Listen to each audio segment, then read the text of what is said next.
السلام عليكم ورحمة الله وبركاته. ازيكم يا حلوين؟ عاملين ايه؟ بصوا بقى النهاردة عندنا، بصوا ده الجمبري الكداب. بصوا طعمه تحفة بجد، طعمه حلو قوي قوي.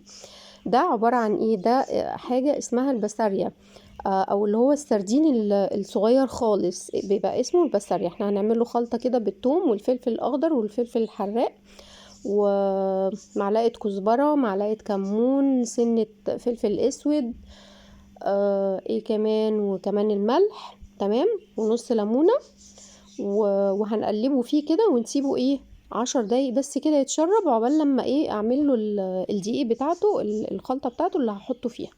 تمام. بصوا طعمه تحفة بجد بجد، حلو قوي قوي، لازم تجربوه، لازم لازم. انا دلوقتي هعمل ايه؟ هجيب كوباية دقيق، احط عليها معلقتين نشا، واحط عليها نفس التوابل اللي انا حطيتها على الثوم والفلفل، الكزبرة والكمون وهحط كمان، زودت كمان مش كاري، كركم. زودت كركم عشان يدي اللون الاصفر الجميل دوت. بصوا هقلبه فيه، يا ريت بقى بالراحه علشان هو بيبقى ايه مش مستحمل خالص، يعني بالراحه كده بالمعلقه، ما نحاولش ان احنا ايه نهرسه خالص. بصوا هنجيب المصفى هنحطه فيها علشان نفضي اي دقيق زياده منه. عندنا دقيق سخن، مش سخن قوي علشان ما يحرقوش اول ما ينزل. هنحطه فيه، ونحاول ايه ما نحطش كمية كبيرة، وبالمعلقة كده او بالشوكة كده ايه نوسعه عن بعضه كده، ايه حاجة بسيطة بالراحة كده خالص.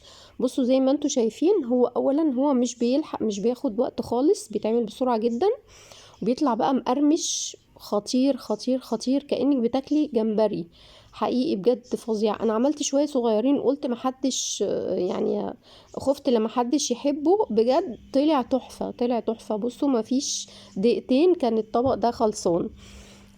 هتطلعيه بقى على مصفى، هتطلعيه على شويه بقدونس كده زي ما انا عامله، هيبقى تحفه. ممكن كمان تعملي جنبه شويه سلطه طحينه يتغمزوا بيه كده.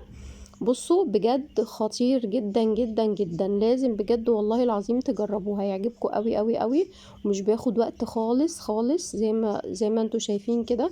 بصوا انا حطيت ده قشر الليمون، انا كان المفروض احطه في الاول طبعا، بس طبعا انتوا عارفين ان انا لازم في حاجه انساها يعني، واجي في النص كده اقولها.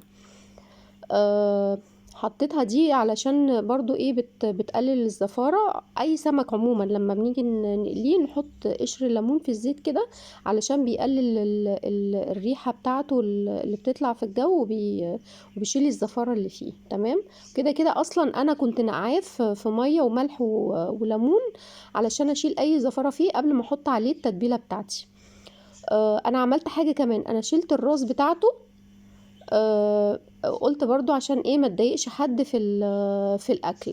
لو انتوا مش عايزين تشيلوها براحتكم، بس انا عن نفسي شايفه ان كده احسن ان انا اشيل هي مش هتاخد منكم وقت خالص، بسرعه جدا بتتشال.